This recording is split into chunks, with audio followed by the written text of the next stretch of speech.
حياة ابو خليل، طلبوها من يلا. عندي وطلبها عمار يتدلل يأمر. والله يا ريت نتمنى يعني، هسه نتمنى نسمع التفاصيل كلها. راح اسولف قصة حياة خليل، لازم. ابو خليل، شنو الظروف اللي مر بيها والله العظيم، وهاي قصة حقيقية يا شباب. واذا سجلتها بعد باكر راح يشوف ابو خليل، حتى قرايبه واهله وناسه راح يعرفون، يمكن هو خاف عليهم القصة.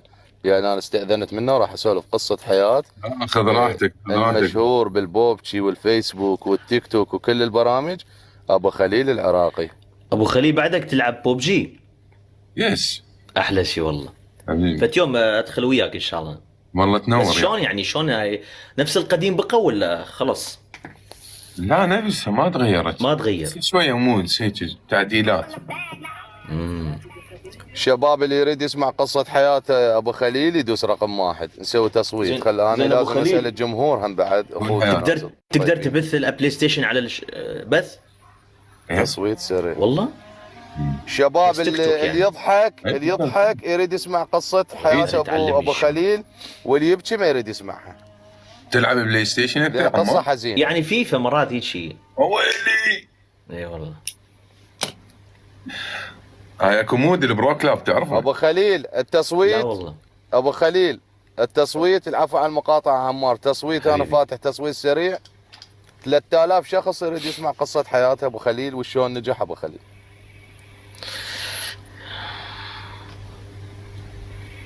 لا يقولون من ما حاسب. ادري ايش حيسوي، راح يعلقني ها. شباب ابو خليل هذا اللي يضحك قدامكم.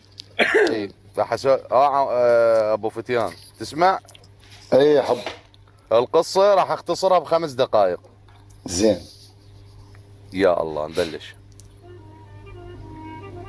السلام عليكم شباب، تحياتنا للجميع، ربي يحفظكم شباب. هذا الانسان اللي يشوفه قدامك ابو خليل اللي يضحك من الصبح لليل. كان عايش بتركيا 4 سنين اتصور، بعدين انتقل الى دولة الاردن. كان منطقة الشارع كله يطلبه فلوس بسبب الظروف اللي مر بيها ابو خليل. بس بقى ابو خليل يجاهد ويلعب، مو البوبتشي، اكو لعبة قبلها هاي اللي يطبون، شنو اسمها كانت اللعبة ابو خليل؟ انا ما اعرف بالالعاب اسم اللعبة. والله صادق ابو شاهين، فورتنايت. شو اسمها؟ ها؟ فورتنايت. 49 كان يلعب 49، كان اللايف مالته بس 5 نفرات. شباب ابو خليل تحارب من اقرب الناس اليه، قاموا يتصلون عليه يقولوا له ما تطلع تشتغل، مو انت ابو عائله مخلصه بس العاب، وهو بقى مصر يلعب يلعب يلعب يلعب. وصل مرحله يفتح لايف من 7 الصبح، الثاني يوم 7 الصبح عنده بس 54 شخص باللايف. يوم من الايام ابو خليل مر بظرف معين يا شباب، بحيث ما عنده حتى ايجار يدفع للبيت، قام يستحي يطلع برا على مود المؤجر ما يقول له اداعي بفلوس الايجار بالاردن. اكو عجوز تبيع خضره بالشارع، منطقه عاليه، الملكه عاليه، طلبه فلوس، وصلت مرحله رادت تشتكي عند الشرطه على ابو خليل. كلها طلبة. ابو خليل تمرض يا شباب، وقع بمرض المتعارف عليه هو مرض البواسير. وصل مرحلة عصارة ب5 دنانير ما عنده يشتري، قام والله العظيم يا شباب قسما بالله علي وعلى عافيتي وانا شاب ومريض، 5 دنانير ما عنده يشتري العصارة ابو خليل شباب. قام يقول لك الاسد يمشي على جرحه وما يبين بيه جريح، وهذا طبعك يا عراق وما يصح الا الصحيح. المكابر الاخذه والمستحى يطلب من اصدقائه اللي وياه باللعبه فلوس عصاره، ما قللهم. قام ايام وليالي ابو خليل ما ينام بحيث عيونه بطبطت يا شباب من الالم. قام ينغموا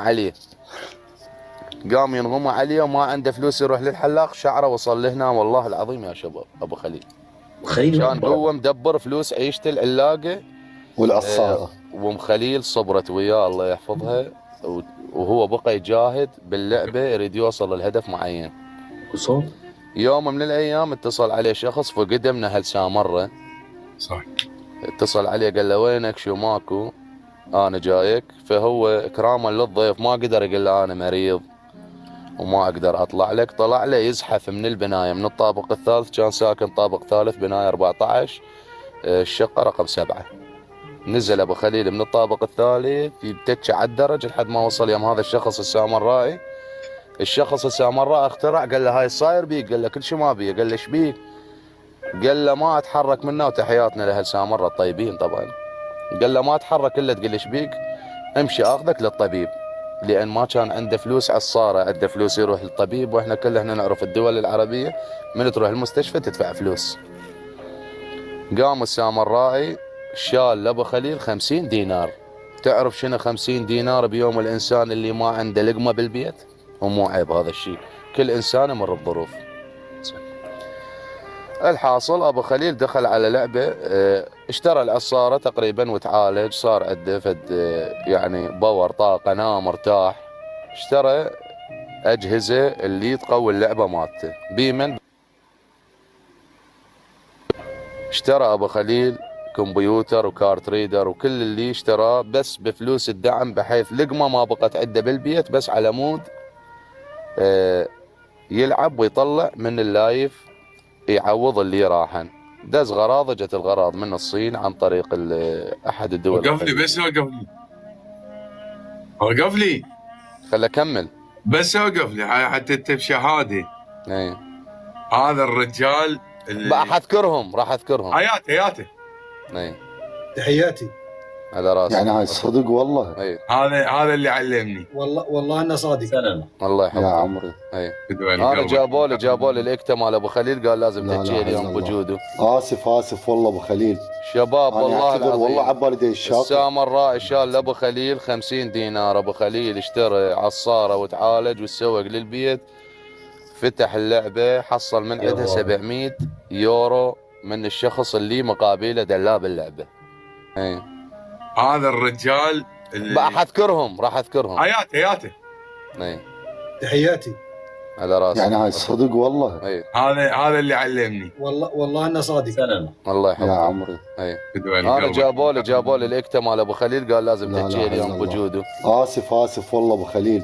شباب انا والله اعتذر والله العظيم، عبالي دي الشاطر. السامراء شال لابو خليل 50 دينار. ابو خليل اشترى عصاره وتعالج وتسوق للبيت، فتح اللعبه، حصل من عندها 700 يورو من الشخص اللي مقابله دلاب اللعبه. وصى على غراض، اجن الغراض. ابو خليل يريد يبلش حياته وبعده على امل يعيش وينجح ويعيش عائلته بحياه سعيده كواجب اب تجاه عائلته. رغم هذا الجهد اللي قاعد يسويه ابو خليل، تجي اتصالات من اقرب الناس له، ما تطلع تشتغل، ما تستحي، تبع عائله، تطلع دبر لك شغله، وهو مصر بقى على اللي يريد يسويه براسه. جاب الغراض، يومين 3 احترق الكمبيوتر. ورا ما اجن الغراض بفلوس الدعم اللي جابه ابو خليل. ابو خليل حزن، وان شاء الله يكفينا الشر ويكفيه الشر. حاله حال الفاقد عزيز. بعدين الله فتحها، تعالج الموقف، اشترى كمبيوتر من جديد، بلش من الصفر، رجع طبب لعبة البوبشي، قام يصور الفيديوهات مال البوبشي وينزلهن على الفيس، لحد ما طش على قناة اليوتيوب. ابو خليل طش، صار عنده تقريبا باللايف مالته 500 متابع. بعد جهد وايام وليالي وصل مرحلة ابو خليل كان يلف بطنه ويشكي من الجوع. هذا الانسان اللي تشوفه يضحك قدامك. وهاي قصة على مود الكل انسان يتعلم الصبر، وان شاء الله كلكم صبورين بحال اللي ما عنده ويتعلم. وان شاء الله كلكم سيد العارفين، احنا نحكي فقط عن النفسيات الضعيفة، يتحلى بالاخلاق في حال صار عنده. الحاصل ابو خليل يوم من الايام فاتح لايف، انصدم بشخص قطري، تحياتنا له القطر، من بيت آل ثابت. الشيخ يسمونه ثاني الخال. الخال آل ثاني. اي دخل الخال آل ثاني، فتح باب لابو خليل، يعني صار هو رب العالمين خلاه سبب ثاني بعد السبب اللي كان سامراء بزيارته على ابو خليل. اجى سبب ثاني من رب العالمين، توفيق.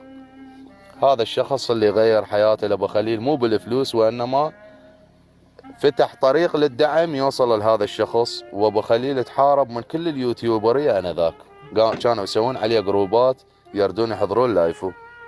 بقى ابو خليل والشخص من آل ثاني التقى بيه بالاردن واشترى له غراض وجهز له مكتب للالعاب جديد ومضبوط 100% من آل ثاني، مو من آل ثابت، عفوا آل ثاني. دخل الخال اول دعم ابو خليل $4000. ابو خليل من بعد الفزعه والصدمه اللي صارت عنده واكو لايف مصور نزلت دموعه، واذا بكى الرجال فاعلم ان الهموم فاقت قمم الجبال يا شباب. ابو خليل بكى، بس هذا الشخص من آل ثاني علم الداعمين شلون يفتحون الباب لابو خليل ويدعمونه. نجح نجح نجح نجح ابو خليل والله وفقه، وابو خليل قاعد يسوي مشروع انا اعرف بيه، هو ما يدري انا اعرف بيه، بالامارات يرفع راس العراق ان شاء الله، والعراق مرفوع الراس، بس يبيض الوجه، يبيض وجه كعراقي، قاعد يسوي هيك مشروع اتجاه بلده. يعني بسبب الظروف اللي مر بيها ما يريد اكو هواي عالم تمر بالظروف اللي مر بيها ابو خليل. شباب هاي بكل اختصار قصة حياة اخونا وصديقنا المشهور بالبوبتشي واليوتيوب والفيسبوك ابو خليل. قهرت على روح انا تدري. تدلل والله كتني يا ابو لا تدلل. أبو شاهين.